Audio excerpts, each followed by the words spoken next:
Hello and welcome to Condi, The Life of a Steel Magnolia, with author Mary Beth Brown.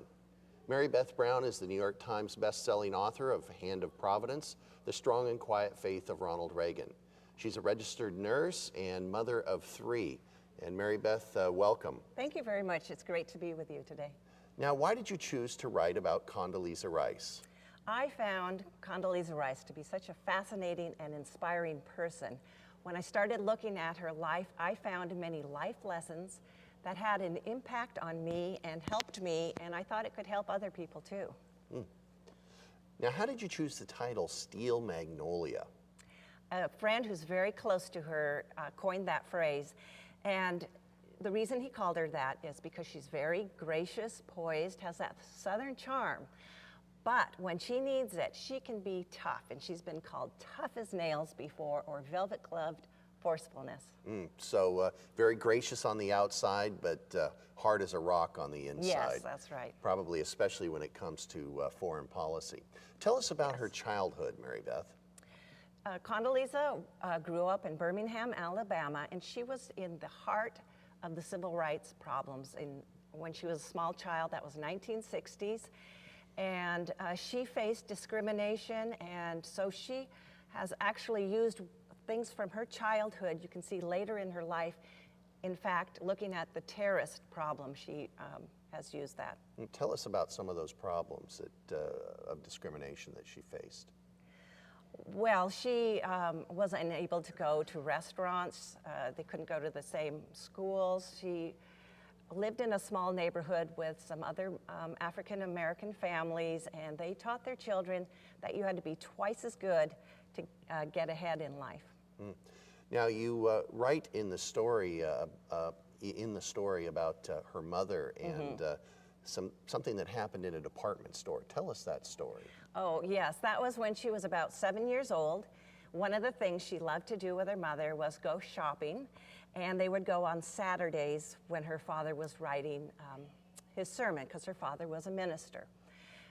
They were at a store one day in a nice area of town, and they were looking at dresses, and Condoleezza picked out a couple dresses she wanted to wear or try on, and the sales lady said, no, she cannot try those on, and her mother was very poised and firm, and she said, she's going to try these dresses on in this dressing room, or I'm going to take my money elsewhere. And Condi describes the clerk as being very scared, but she let her try the clothes on in the area of the store. And so she learned about being a steel magnolia yes, from her exactly, from her mother. From her mother. I also read in your book that Condi, who later serves as the provost at Stanford University and has a PhD, was told by a guidance counselor that she isn't or wasn't college material. This is so hard to believe because she's such a brilliant and talented woman. But it was when her family had recently moved to Colorado from Alabama, and the counselor made an assumption that she thought she wouldn't be college material, although Condi had straight A's. She was a pianist, she was an ice skater, she was a very well-accomplished young lady. But she did not take that to heart, and neither did her parents. And so the lesson I learned from that is that we should not take some careless remark that someone makes about us, although we know ourselves better than that person. And that was a good application that I found in my own life. What was the most surprising thing you learned about Condoleezza Rice in writing this book? Probably that she is such a wonderful optimist, and she does have a wonderful sense of humor. She said she hates pessimism. She said good things take time, and that the American people need to remember that. She uses examples. The founding of our country took time and perseverance, the ending of slavery in the United States, and then the fall of the Soviet Union. So good things take a long time. Yes. You also write in the book that you see a bright future for Condi. What do you see coming down the road for Condoleezza Rice? I could very easily see her as the vice presidential nominee, and for several reasons. She has wonderful foreign policy experience. She's traveled more than any other Secretary of State.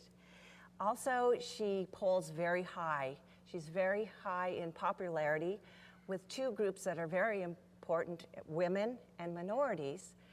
And she's just a talented and brilliant woman. So maybe you see a successful political career in her future. Yes, she has wonderful character, and I could see her very easily being vice president. Well, thank you. The book is Condi, The Life of a Steel Magnolia,